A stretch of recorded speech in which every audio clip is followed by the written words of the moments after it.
Hi friends, अगर आप हमारे वीडियो को सबसे पहले देखना चाहते हैं तो अभी हमारे चैनल को सब्सक्राइब करें और बेल आइकन दबाएं।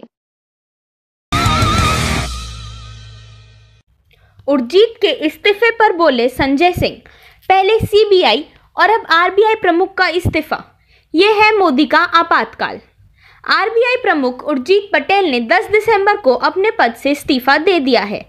एकाएक उर्जित पटेल का यह फैसला देश के तमाम नेताओं को हजम नहीं हो रहा है। ऐसे में आम आदमी पार्टी के नेता संजय सिंह ने भाजपा सरकार पर तंज कसा है। संजय सिंह ने ट्वीट किया है कि पहले सीबीआई प्रमुख को हटाया और उसके बाद अब आरबीआई प्रमुख का इस्तीफा देश में आर्थिक आपातकाल, संवैधानिक आपातकाल और मोदी आपातकाल। उर्जित पटेल का कार्यकाल खत्म होने में 9 महीने और बचे थे। उनका कहना है कि निजी कारणों से वो अपने पद से इस्तीफा दे रहे हैं। पहले महीने आरबीआई और सरकार में विवाद चल रहा था। दरअसल आरबीआई एक स्वायत्त संस्था है जिसमें कुछ समय से सरकार हस्तक्षेप भी करने लगी थी। सरकार ने आरबीआई एक्ट की धारा 7 भी इस्तेमाल किया था और आज़ादी के बाद पहली बार आरबीआई एक्ट की धारा 7 का इस्तेमाल किया था, लेकिन अब सरकार ने आरबीआई एक्ट धारा हटा भी दिया था। ऐसे में उर्जित पटेल का पद से इस्तीफा देने वाला फैसला सरकार को सवालों के कटघरे में डाल देती है। केजरीवाल का बड़ा आरोप, आरबीआई के 3 लाख करोड़ लूटना चाहते थे मोदी। उर्जित ने मना किया तो हटा दिए गए। केंद्र की मोदी सरकार से लंबे समय से चल रही तनातनी के बाद भारतीय रिजर्व बैंक के गवर्नर उर्जित पटेल ने इस्तीफा दे दिया है। माना जा रहा है कि उर्जित पटेल ने इस्तीफा सरकार के दबाव में दिया है। हालांकि उर्जित का कहना है कि उन्होंने यह इस्तीफा निजी कारणों से चलते दिया है। इस्तीफा के बाद उर्जित पटेल ने बयान जारी करते हुए कहा, मैं निजी कारणों की वजह से तत्काल प्रभाव से अपने पद से इस्तीफा ले रहा हूं। बीते सालों में आरबीआई में काम करना मेरे लिए गर्व की बात रही। इस दौरान आरबीआई के अधिकारियों, प्रबंधक और स्टाफ का भरपूर सहयोग मिला। मैं आरबीआई बोर्ड के सभी निर्देशकों और सहकर्मियों का शुक्रिया अदा करता हूं। उर्जित पटेल के इस्तीफा के बाद विपक्ष ने सरकार पर निशाना साधना शुरू कर दिया है। दिल्ली के मुख्यमंत्री एवं आम आदमी पार्टी के प्रमुख अरविंद केजरीवाल ने ट्वीट पर लिखा, आरबीआई गवर्नर उर्जित पटेल को हटा दिया गया क्योंकि उन्होंने मोदी सरकार को आरबीआई रिजर्व के 3 लाख करोड़ रुपए लूटने की इजाजत देने से इनकार कर दिया था। अब मोदी सरकार को एक आसानी से मान लेने वाले आरबीआई गवर्नर मिलेगा जो इस लूट की इजाजत देगा। वहीं कांग्रेस के वरिष्ठ नेता अहमद पटेल ने कहा, जिस तरह आरबीआई गवर्नर को पद छोड़ने के लिए विवश किया गया वह भारत के मॉनेटरी और बैंकिंग सिस्टम के लिए झटका है। वास्तव में बीजेपी सरकार ने आर्थिक आपातकाल लगा दिया है। देश की प्रतिष्ठा दांव पर है। बता दें कि आरबीआई की स्वायत्तता को लेकर उर्जित पटेल और केंद्र सरकार के बीच लंबे समय से टकराव की खबरें आ रही थी।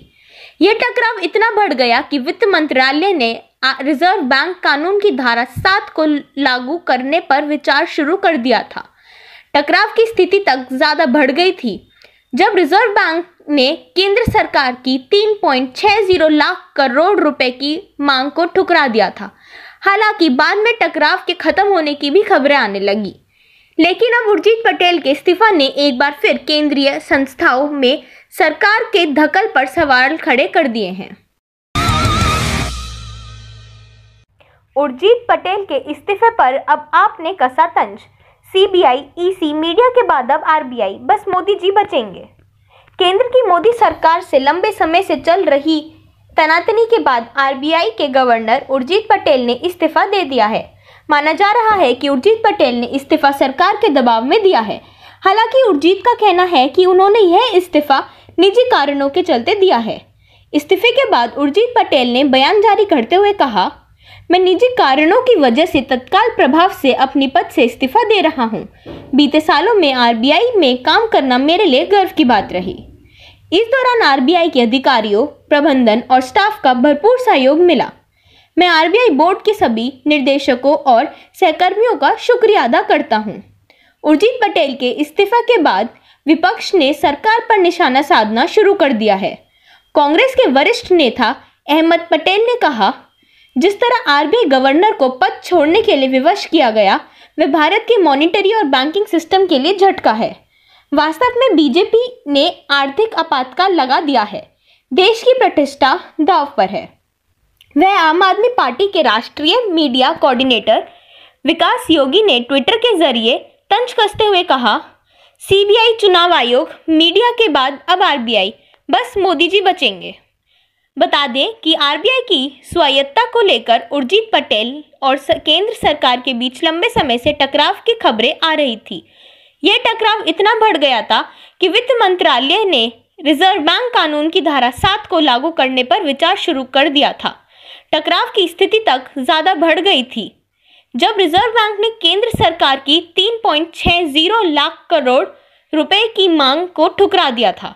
हालांकि बाद में टकराव के खत्म होने की भी खबरें आने लगी, लेकिन अब उर्जित पटेल के इस्तीफे ने एक बार फिर केंद्र संस्थाओं में सरकार के दखल पर सवाल कर दिए हैं। आरबीआई गवर्नर के इस्तीफे पर बोले कन्हैया, सीबीआई, सुप्रीम कोर्ट, चुनाव आयोग के बाद अब आरबीआई की आजादी खतरे में है।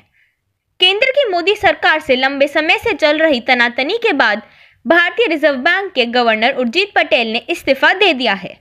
माना जा रहा है कि उर्जित पटेल ने इस्तीफा सरकार के दबाव में दिया है। हालांकि उर्जित का कहना है कि उन्होंने यह इस्तीफा निजी कारणों के चलते दिया है। इस्तीफे के बाद उर्जित पटेल ने बयान जारी करते हुए कहा, मैं निजी कारणों की वजह से तत्काल प्रभाव से अपने पद से इस्तीफा दे रहा हूं। बीते सालों में आरबीआई में काम करना मेरे लिए गर्व की बात रही। इस दौरान आरबीआई के अधिकारियों, प्रबंधन और स्टाफ का भरपूर सहयोग मिला। मैं आरबीआई बोर्ड के सभी निर्देशकों और सहकर्मियों का शुक्रिया अदा करता हूं। उर्जित पटेल के इस्तीफा के बाद विपक्ष ने सरकार पर निशाना साधना शुरू कर दिया है। कांग्रेस के वरिष्ठ नेता अहमद पटेल ने कहा, जिस तरह आरबीआई गवर्नर को पद छोड़ने के लिए विवश किया गया, वह भारत के मॉनेटरी और बैंकिंग सिस्टम के लिए झटका है। वास्तव में बीजेपी सरकार ने आर्थिक आपातकाल लगा दिया है। देश की प्रतिष्ठा दांव पर है। वहीं सीपीआई नेता कन्हैया कुमार ने ट्वीट करते हुए लिखा, मोदी राज में ना इंसानों के अधिकार सुरक्षित है, ना संवैधानिक संस्थाओं के, जिन्हें बनने जमने में दशकों लगे। उन संस्थाओं को मोदी सरकार ने चंद महीनों में बर्बाद कर दिया।